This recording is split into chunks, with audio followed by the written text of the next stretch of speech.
It's that time of the year where we talk about back to homeschool, and maybe you've already started your homeschool year. It's okay. This is also just a good time. I feel like that right now is a safe time because some have started and they understand that some have not started. So it's kind of like right there in the middle. But we are going to do a back to school series this week, which means I'm actually going to do a bonus episode, and that will come out tomorrow on Tuesday. So we've got today, we've got tomorrow, and Thursday. So 3 episodes for the back to homeschool series. And also, for the first time ever, I am offering something special for you. I am bundling my 2 main courses for you to celebrate the back to homeschool. It's going to be this week only, and it's going to end at midnight this Friday, August 9th. And you'll be able to get your homeschool blueprint and the Tidy Home together at one amazing price.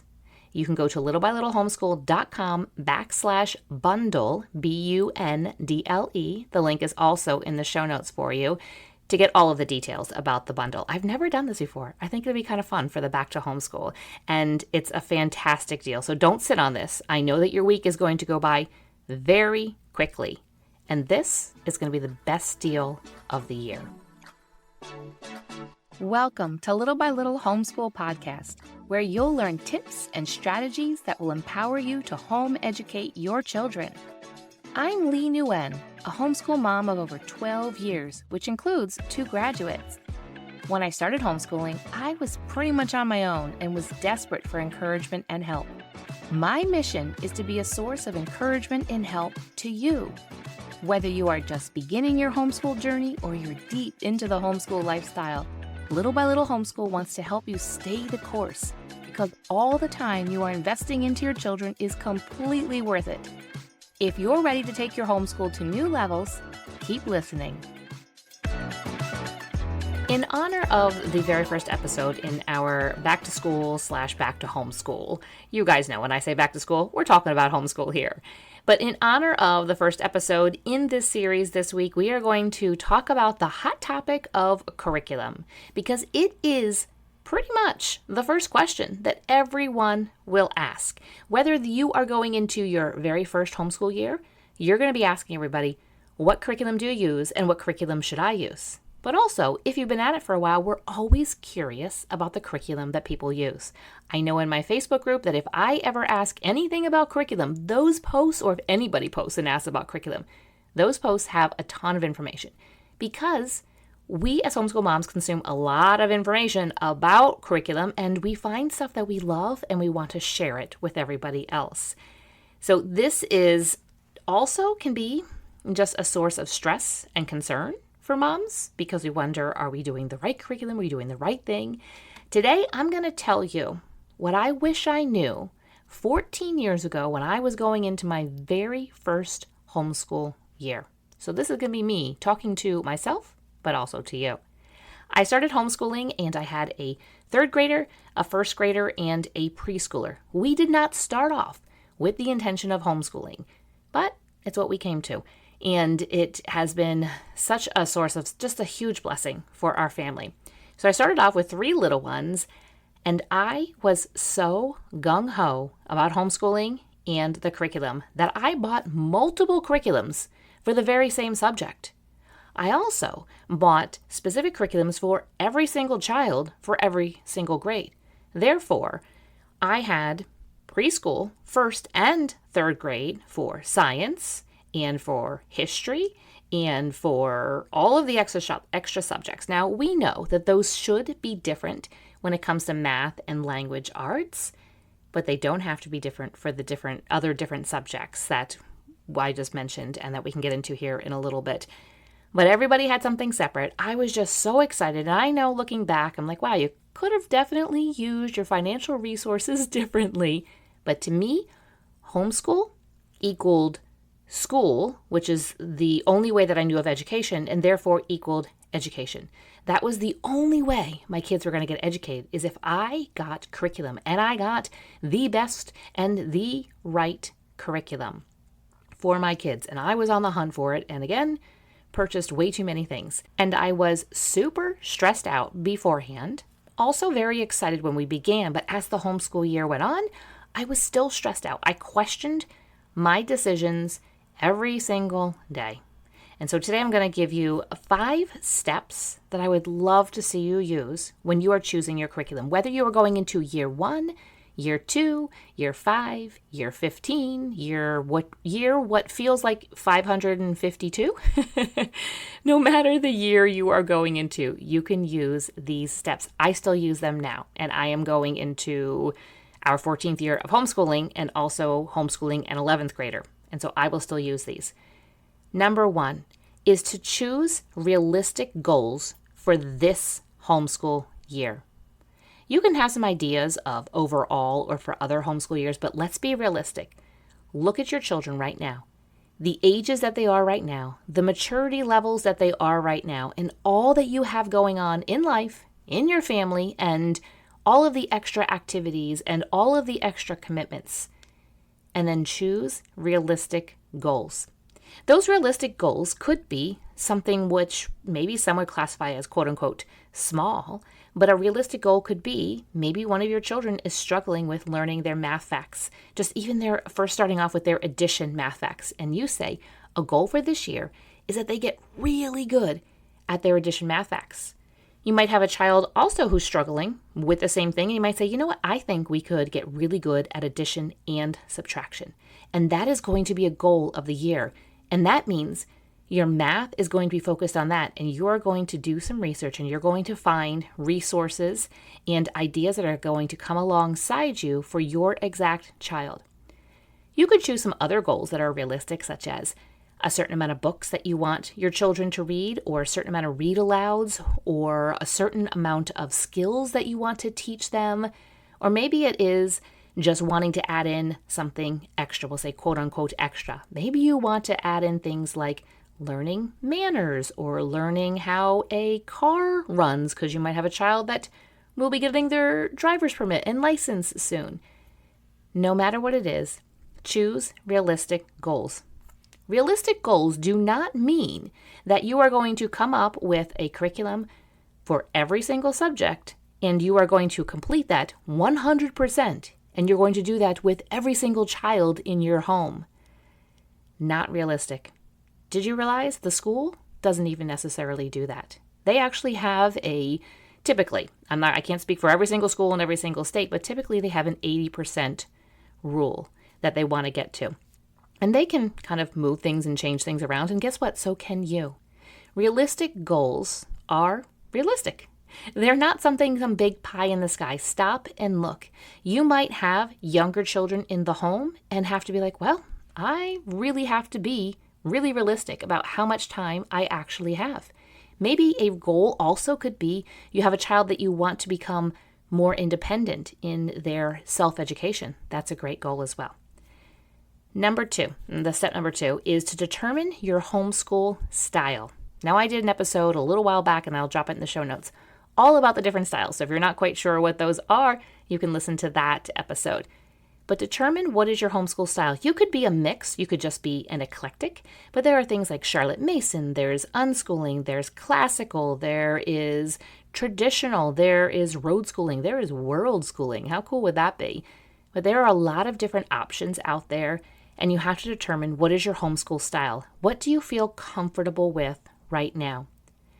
You might find that you change and you morph and different styles appeal to you as you homeschool a little bit longer. You might be going into a couple years into your homeschool right now and decide, I kind of want to shift my style a little bit. Guess what? You absolutely can do that. And I want to encourage you to do that. Lean into it. That could be one of your realistic goals too, is to begin to maybe decide, well, we're using too many textbooks and I want to use more living books. Or I want to move more towards a Charlotte Mason. And that could be a realistic goal for you for this year. And you might say, okay, we're only going to use textbooks for this subject and then we're going to use living books for this next subject. And watch how that will actually give you peace. Instead of sometimes it just doesn't work to suddenly rip the Band-Aid off and completely change your style. But determine what your homeschool style is, because that is going to help guide you and lead you into which resources are going to be good for your family. Step number 3 is to consider your child's interests consider their learning style, and consider your teaching style. You might have multiple children, so it's really good to sit down if you can and write down some things about each of your children. And when it comes to their interests, it kind of like, when you look at math, you might say, this child is not very interested in math. So we're not necessarily going to completely put math on hold and say we're not going to do math. Maybe you need to find a new curriculum. Or maybe you just say, this child is not super interested in math, but we are going to power through with this, but I'm going to consider their interests when it comes to history and geography and science, and I'm going to pick resources that they're going to be interested in and just say, you know what? Sometimes we got to do the hard thing and just do the math so then we can go and do the fun science.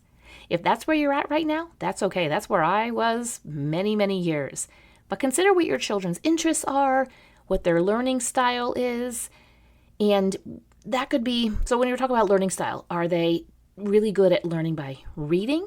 Do they need to see things? Do they need to try things? So just observe and see how they soak in things. If you're not quite sure, maybe ask them to teach you something and then see, how do they teach you? Do they get a book out to show you? Do they actually get the thing and show you? Do they explain it to you? Do they say, well, there's a video. Let's try to find a video and that video will help explain it to you. That might kind of help you to determine what their learning style is. And then what is your teaching style? Now, when it comes to homeschool, it's not required that you stand there and you lecture your children. It's actually, I don't endorse that at all. Now, there are times where you will be maybe standing or sitting and you are actually teaching and sharing something. But standing at a chalkboard, or now I guess they use whiteboards, and lecturing kids and demanding that they be quiet and sit still isn't really going to work. You know that already. Well, what is your teaching style? Do you feel that you need some resources, and it's okay if you do, that are going to tell you exactly what to say so you can teach your children exactly what they need to know, because you don't feel equipped and you don't feel like you are ready to go out on your own and to create your own curriculum? That's okay. Admit where you are and what is going to be best for you and your kids. Step 4 is to use this information that you've gathered, which is the realistic goals, your homeschool style, considering your child's interests, their learning style, and your teaching style. You're going to use that information to do some research. However, you have to limit yourself. You can't give yourself tons and tons of time. Now, you might be going into your homeschool year right now, and you might have some of your homeschool curriculum already figured out, and that is so good. I'm really excited for you that you have that figured out, and go give it a try. There might be some subjects that you are thinking, I don't quite have it exactly decided upon. That's okay. Do some research, but limit yourself. Don't give yourself tons and tons of time. Maybe just give yourself a couple of days, couple of hours, maybe a couple weeks. Depends upon when you want to start your homeschool year, and it depends on maybe you have to submit information to your school district for your state homeschool regulations. But when you have a limited time, you're going to then tell yourself, I've got a deadline and I can't continue to research. So write down, have a running list of some information of the possibilities for different subjects that you want to use, and give yourself a deadline. Step number 5 is to choose what resources you want to use, what curriculum you want to use, and then go ahead and place that order. Go ahead and maybe buy it from a curriculum sale, buy it from a friend, buy it from an online sale site that's out there. There's a bunch out there, or Facebook Marketplace, or something like that. And then once you have made those purchases, stop looking for curriculum. You have coming to your house or in your house already what you have determined is going to be good for your family and what you need. You're not going to know if it needs to be replaced or you need something else until you actually start to implement it. So stop looking. You can keep that list. I would highly recommend that running list of different possibilities, that you keep that, tuck it away, put it in a folder somewhere. Don't look at it again unless you need to pull it out, because you might be saying, this math curriculum I thought was going to be really good, but it's just not serving us. It's not what we need right now this year. And that's the important thing. Focus on what you need this year. You can look at what you did last year if you have homeschooled previously, and you can look at what others have done, but it doesn't mean that what you even have done last year will be good for this coming year, because things change. Our kids change and grow, mature. We change and grow and mature. Just like I was talking about, if you decide that your homeschool style has changed some, that's okay. I'm going to lean into that. Before we close here, I want to wrap up and remind you that this bundle of getting your homeschool blueprint, which what we talked about today is just scratching the surface. You're going to get deep into the weeds, like really good, not like bad weeds, good weeds. We'll say we'll get deep into the beautiful flower garden in your homeschool blueprint. But when you combine that with the tidy home, it's a good combination. Whether you need to set up or you need to reinvent your unique homeschool, your homeschool blueprint is going to do that with you. And in the tidy home, you are going to set up your chore system, basically so that you can rinse and repeat. You can get all of the information and get going on that immediately at littlebylittlehomeschool.com/bundle. And the link will also be in the show notes. And guess what? I will see you right back here on the podcast tomorrow. Thank you for listening, friend. I'd love to connect with you more. You can find social media links in the show notes and share this episode with a friend who could use a boost to her homeschool. See you back here real soon.